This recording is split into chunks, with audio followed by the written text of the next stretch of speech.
Hello everybody, welcome to English for all. आप में से बहुत सारे व्यूवर्स रिक्वेस्ट कर रहे थे हिस्ट्री ऑफ इंग्लिश लिटरेचर पर वीडियो बनाने की, तो हमने एक न्यू सीरीज़ स्टार्ट करी है हिस्ट्री ऑफ इंग्लिश लिटरेचर पर। और अब जो मैं वीडियोस अपलोड करूँगा वो सीक्वेंस वाइज करूँगा, क्रोनोलॉजिकल ऑर्डर में करूँगा। ऐसा नहीं है कि मैंने आज एंग्लो सैक्सन पर वीडियो बनाई तो कल मैं विक्टोरियन एज पे बना दूँ, नहीं। हम सीक्वेंस वाइज पढ़ेंगे एक एक करके, और कोशिश करूँगा मैं आसान से आसान लैंग्वेज में आपको समझाने की। तो सबसे पहला पीरियड होता है एंग्लो सैक्सन पीरियड, जहाँ से इंग्लिश लिटरेचर की शुरुआत को माना जाता है। तो दोस्तों, पहले हम एंग्लो सैक्सन पीरियड का हिस्टोरिकल और पॉलिटिकल बैकग्राउंड देखेंगे, जिससे आपको पता लगेगा कि उस पीरियड में चल क्या रहा था। उसके बाद हम लिटरेचर के ऊपर आएंगे। तो आपकी स्क्रीन पर अर्ली इनहेबिटेंट्स हैं इंग्लैंड के, जो कि सीक्वेंस वाइज लिखे हुए हैं। इन्हें आप क्रॉन वर्ड से याद कर सकते हैं। C stands for Celts, R for Roman conquest, A for Anglo Saxon inventions, V for Viking inventions and N is for Norman conquest. सबसे पहले बात करते हैं केल्ट्स की, जिन्हें ब्राइथॉन्स और गेल्स के नाम से भी जाना जाता है, और ब्रिटेन नाम जो है वो भी ब्राइथॉन्स ट्राइब से ही लिया गया है। केल्ट्स 55 BC तक इंग्लैंड में रहे थे। बहुत बड़ी तादाद में इन लोगों ने माइग्रेशन किया था एक आइलैंड में, और उस आइलैंड को आज हम इंग्लैंड के नाम से जानते हैं। उस समय रोम एक बहुत बड़ी ताकत हुआ करता था। Rome was the world's most dominant empire and the most dominant military force of that time.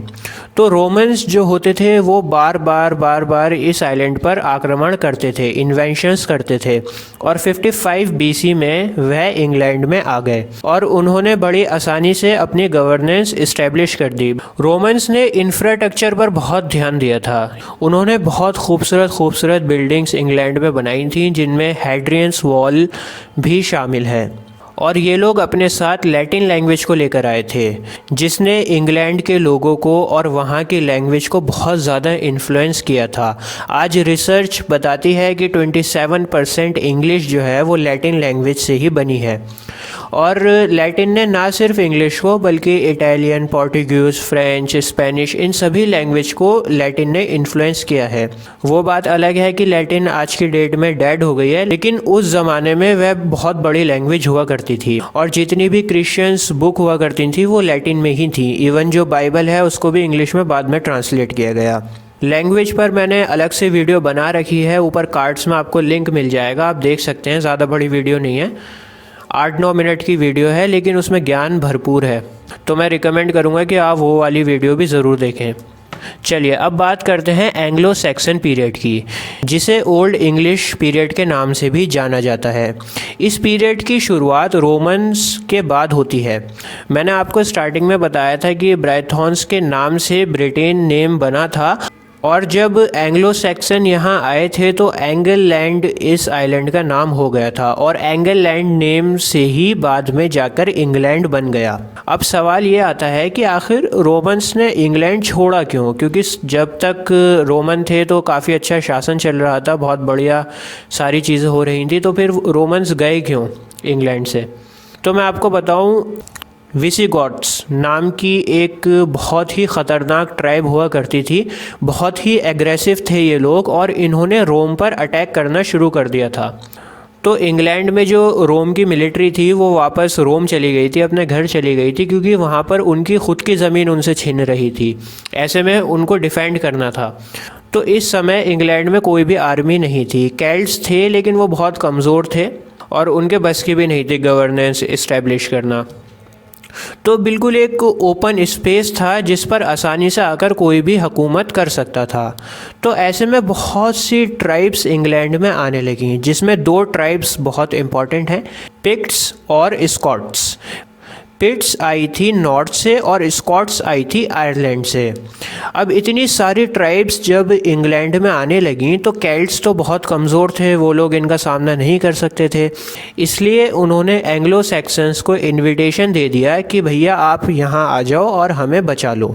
लेकिन गलती यहाँ पर केल्ट्स ने ये कर दी कि वह एक दूसरे इन्वेडर को बुला रहे थे किसी तीसरे इन्वेडर से बचाने के लिए।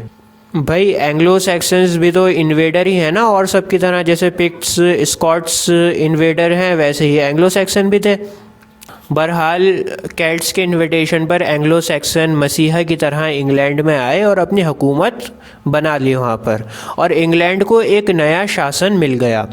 एंग्लो सैक्सन्स में 3 तरह की ट्राइब्स मिली हुई थी, एंजल्स, जूट्स और सैक्सन्स।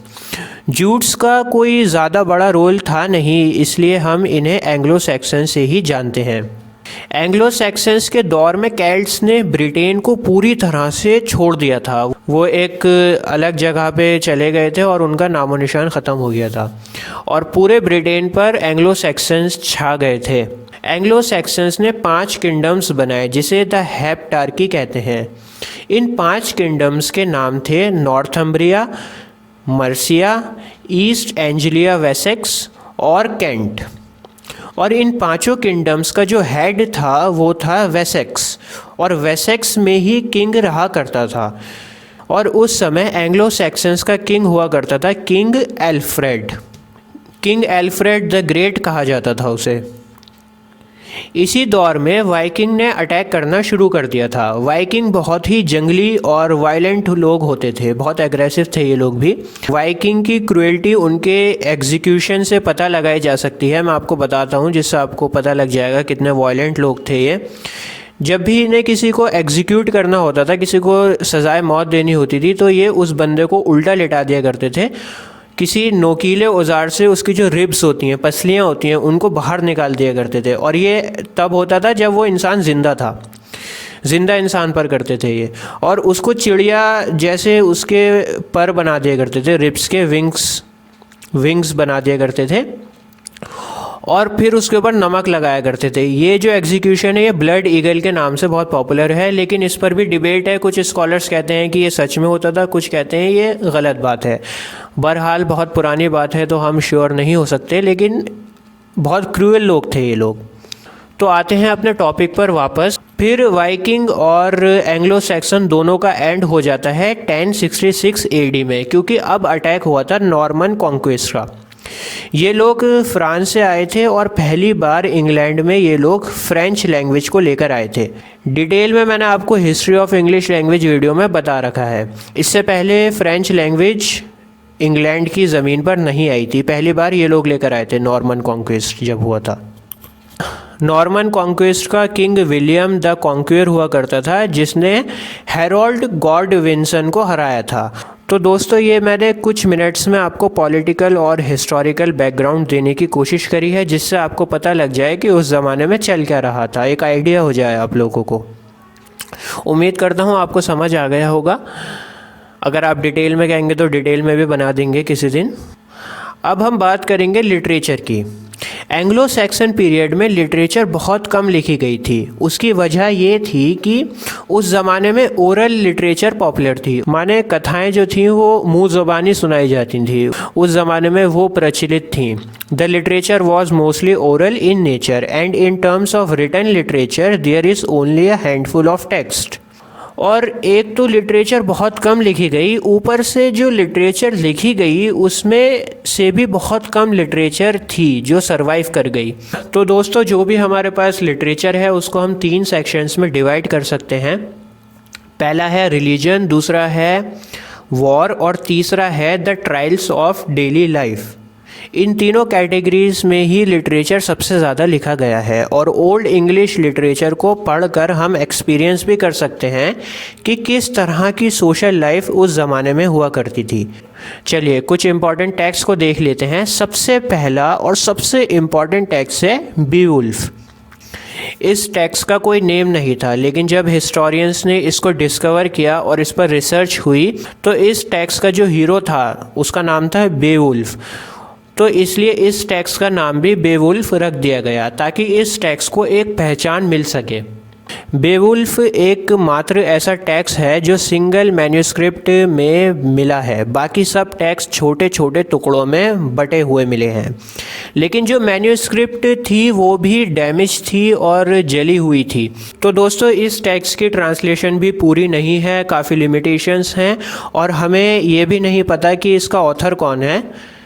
तो दोस्तों इस टेक्स्ट के ऊपर एक फ़िल्म भी बन चुकी है 2007 में, और फिल्म का नाम भी बेवुल्फ ही है। बेवुल्फ के ऊपर मैं भी एक वीडियो बना दूंगा जिसमें हम इसका एनालाइजेशन करेंगे। तो आगे बढ़ते हैं। तो दोस्तों अगर मैं बात करूं पोइट्री की, तो कैडमन और काइन वुल्फ ये दो नेम बहुत पॉपुलर हैं पोइट्री के, और ये दोनों नॉर्थ से बिलोंग करते थे। और ऐसा माना जाता है कि एंग्लो सैक्सन्स जब क्रिश्चियंस बनने लगे तब पोइट्री लिखना वहाँ पे स्टार्ट हुई थी, क्योंकि जो पोइट्री हमें मिली है उसमें बिब्लिकल और रिलीजियस थीम्स हैं। नेक्स्ट इम्पॉर्टेंट पोएम है डियोर। डियोर एक 42 लाइन्स की छोटी सी पोएम है।